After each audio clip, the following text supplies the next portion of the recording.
Is there ever a case where you'd recommend that someone do baby step 2 before baby step 1? Jack on Twitter. Baby step 1 is to save $1,000 in the bank. Baby step 2 is pay off all of your debt except your home, listing your debts smallest to largest. Jack, when I first started teaching Financial Peace University, that's what I did. There was no baby steps. When I first started, I just said, get your butt out of debt. Because the faster you're out of debt, the faster you build wealth. Get after it. Gut it out. But I kept having people in Financial Peace University have little things happen. $322 alternator goes out in their car. They blow a tire. It costs $100. Their kid gets sick, and it's $100 to go to the clinic. Little stuff happen. Little emergencies happen while people were broke and trying to get out of debt. And they're going to fix their car. I mean, they're going to fix the alternator. They're going to put the tire on the car. They're going to pay the clinic to take their kid, right? They're going to do the emergencies, legitimate small emergencies. And when they did those, they emotionally couldn't recover and get started again on the debt snowball. Believe it or not, what the $1,000 actually does as your baby step 1, more than actually giving you a real financial pad between you and bad luck, bad problems, bad Murphy while you're getting out of debt, is more than anything, it gives you a little bit of emotional margin. Because $1,000 doesn't cover that many things. I mean, if your transmission goes out, that's $2,500, right? If your engine blows up in your car, that's $3,000 minimum, that kind of stuff. So, I mean, $1,000 doesn't cover that. If you get laid off work, it's what? I mean, how much does $1,000 cover? Not much. So it just covers the little stuff that happens while you're learning to budget at the first start of your Financial Peace program.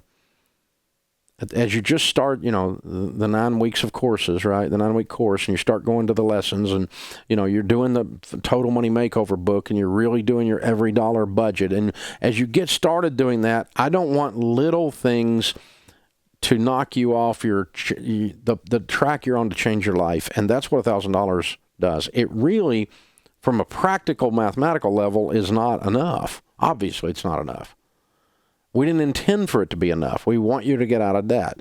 But we did put that one little bit of savings in there because it keeps folks on track if they can fix their alternator, stop their debt snowball a minute, put their $322 back in there. So I got $1,000 in there again, and I got a little bit of pad between me and life. And I'll tell you what else it does, Jack. You wouldn't believe the number of times I have had people come to me after a Financial Peace class with tears in their eyes and say, I work hard, I make good money, I have never had $1,000. For 10 years, all my money comes in, all my money goes out. For 7 years, for 14 years, all my money comes in. I've just been paying bills. I've been a rat in a wheel, and finally I have $1,000 in my hand that is mine. And you'd be amazed. These are people sometimes with a master's degree, and they're standing there with tears running down their face going, I have $1,000. And what does that mean? That means that they have a sense that they're winning with money for the first time. Why? Because they're winning with money for the first time.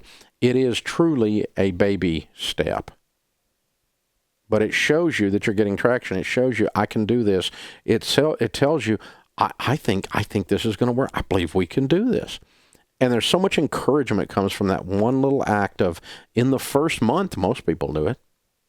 If they don't have any money at all, in the first month, they can usually, with a garage sale, an extra job, and scratching the nickels out of the couch, can come up with $1,000 and get their plan started. And they go, wow, for the first time ever, I have $1,000 sitting here. I'm not going to touch it for anything. It's just for emergencies.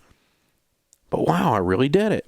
So there's that encouragement as well as the emotional margin that it gives you in case something small happens, as well as number 3, you don't get knocked off the wagon and never get back on by something as silly as a blown tire. Because you've got a way to handle that and a process here, a clear path out. And that was how the baby steps started being developed, was actually at baby step 1 and 2. I just used to have the debt snowball. So people get out of debt, get out of debt, get out of debt. Now, I had the debt snowball from the first time I started because I figured that part out early in the process. But the baby steps were not even in the first Financial Peace book. They were added in later chapters as we edited. and added this stuff to the Financial Peace book. As we added to the course, the baby steps were not the clear path that we used in the early days. We just said, hey, don't buy whole life insurance. Get out of debt. Don't lease your stupid car. Get on a budget. Here's how you buy real estate, a 15-year mortgage, not a 30-year mortgage. And, we were just teaching you how to handle money like we still do in Financial Peace, but we weren't the clear path of the baby steps. And I've become militant about sticking to that. You can tell here on the air. Why? Because it's given so many millions of families the encouragement and therefore the power to actually go and win. And then they go win. So that's why I don't put baby step 2 before baby step 1, because I used to make that mistake. And baby step 1 is valuable, even though it's very small, just $1,000. It's valuable for those reasons. It's an interesting thing to think about. Why does this stuff work so well that we do here? Because it's the law of large numbers. When you have this much data and you've been doing it this long and helped this many people, believe me, the stuff that wasn't working, we've already shined it out. We've already polished it. We've already adjusted it. We've already shifted it. This is not our first ride on this cabbage truck, darling.